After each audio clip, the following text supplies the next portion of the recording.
ज्ञानस्वरूपं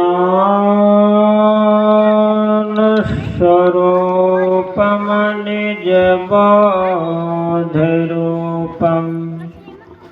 योगेन्द्रमेद्यं भवरोगवैद्यं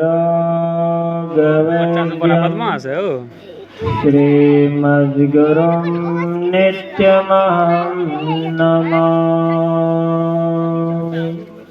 यस्यामृपङ्कजसप्रभातभूतो कृतिमतां श्रुतिमाचरन् तं सद्गुरुं सततसर्वसुखं सद्गृहं नमामि।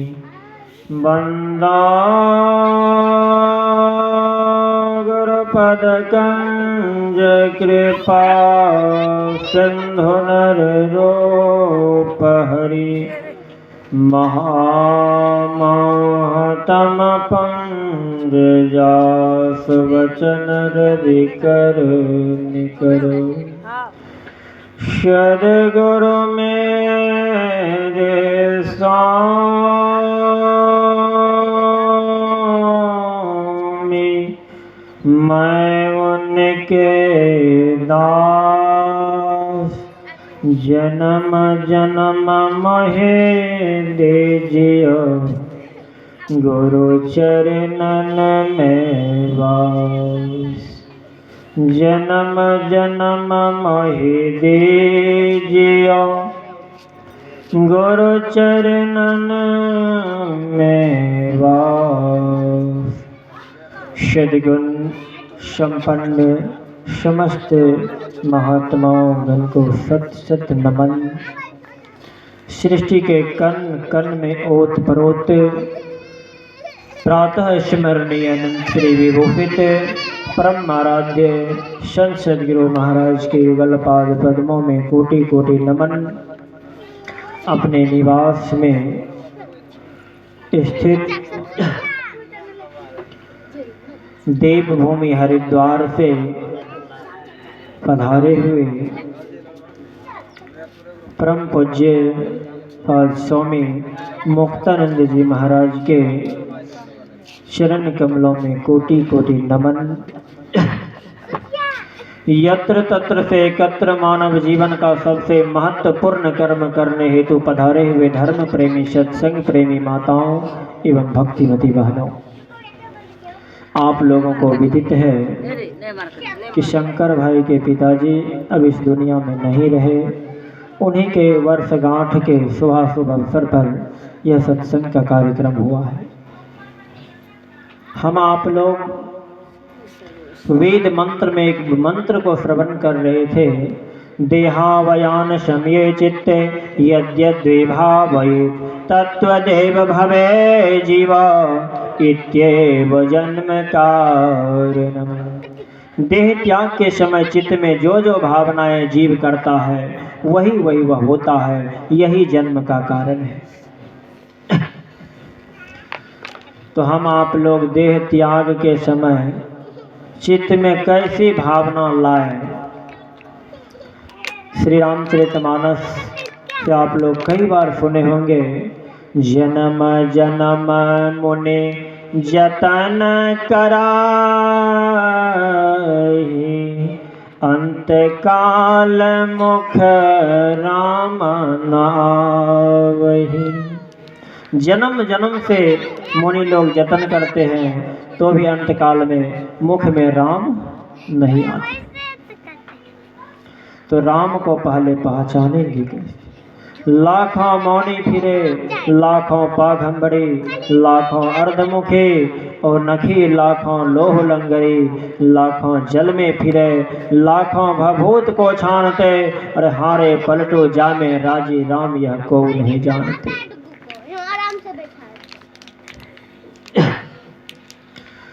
भगवान को हम खुश कर लें, यह जिस दिन हो जाए तब समझिए कि हमारा जीवन सफल और सार्थक हो गया। अन्यत्र किसी भी उपाय से हम चाहे सुखी हो जाए, यह कदापि संभव नहीं है। तत्पश्चात द्वितीय भाग से संत कबीर साहब की वाणी को श्रवण किए। थोड़ा शांति से बैठिए, मुझे बोलने की बीमारी नहीं है। एक महात्मा जी प्रवचन करने के लिए सदगृहस्थ के घर पर पहुंचे और स्तुति हो गए, एक भी आदमी नहीं आए। अब बाबा प्रवचन करे तो करे कैसे, सुनाए किनको, कोई नहीं। का एक काम करता हूँ, आरती ही लगा देता हूँ। जैसे आरती लगाना का विचार बनाते हैं और शुरू अभी नहीं किए थे, बाजा वाजा सब कुछ लगा हुआ था, एक आदमी कहते हैं मैं सुनूंगा बाबा। एक आदमी आकर के बैठ गए, कहते हैं एक आदमी को क्या सुना है, वह भी पक्का भक्त था। कहते हैं क्या किसी धर्म शास्त्र में लिखा हुआ है कि एक आदमी को सत्संग सुनने का कोई अधिकार नहीं है? है लिखा हुआ? कैसा तो नहीं है, लेकिन सुनो, मैं जब स्टार्ट करता हूँ बोलने का तो मुझे ऐसी बीमारी है कि मैं भरदम जब तक बोलते नहीं है तब तक रुकते नहीं, अकेला ही सुनना पड़ेगा। तो कहता है ठीक है हम सुनेंगे, सुनाइए आप। महात्मा जी प्रवचन करना प्रारंभ करते हैं और जैसे प्रवचन प्रारंभ होते हैं, 7 बजे प्रवचन प्रारंभ हुए, 8 बज गए, 9 बज गए, 10 बज गए, 11 बज गए, महात्मा जी बंद करने का नाम लेते ही नहीं। अब वह भक्त को खाने का भूख के कारण वो लुढ़कने लगे, लुढ़कते लुढ़कते सामने गिर गए, तो पानी का छिट्टा मार मार करके उसको सुना रहे। कहते सुनना पड़ेगा, हम तब तक नहीं रुकेंगे जब तक कि मेरा मन नहीं भर जाए। तो वे तब तक सुनाते रहे और वे कहते हैं महाराज अब तो मैं भूख के मारे दम निकल जा रहा है, अब छोड़ दीजिए।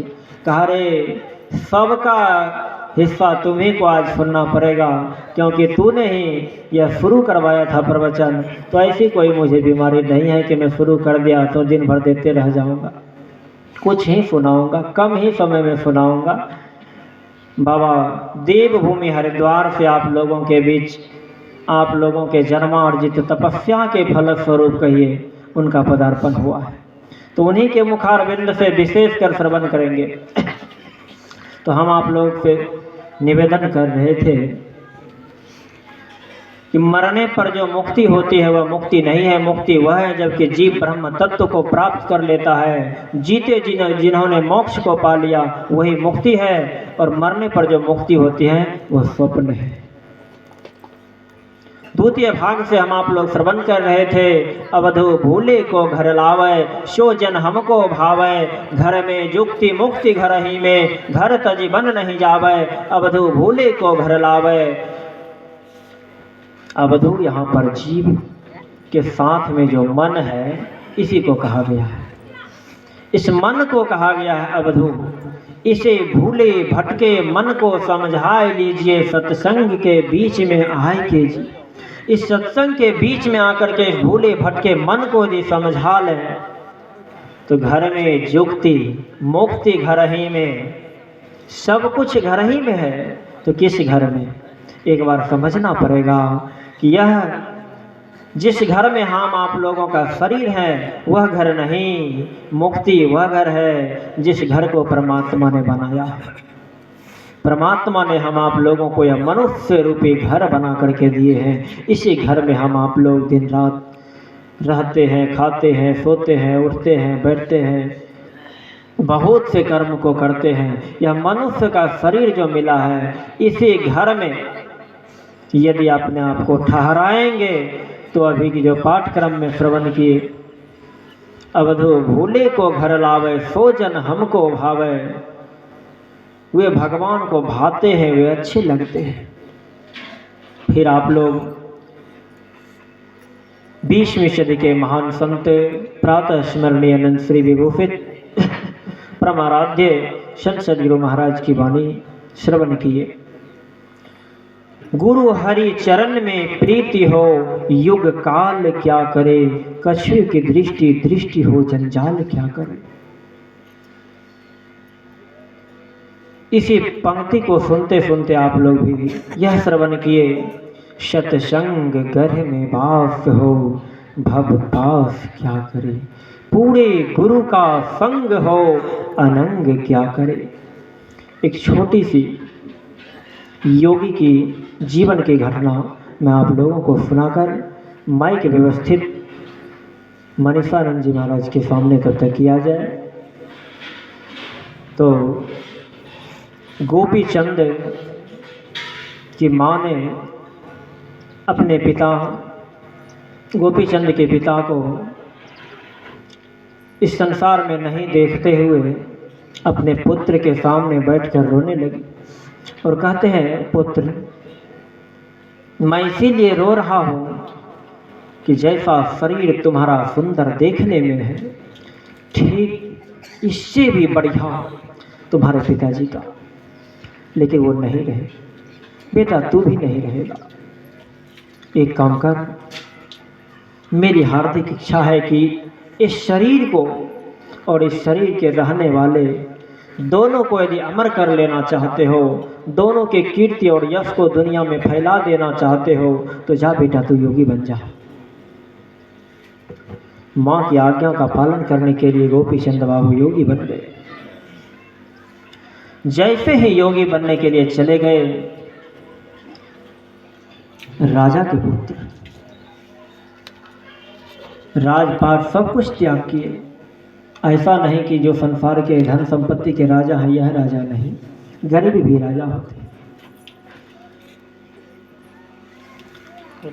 तो गोपी चंद की माँ घर में बैठी है, योगी बनके गोपी चंद बाबू जैसे ही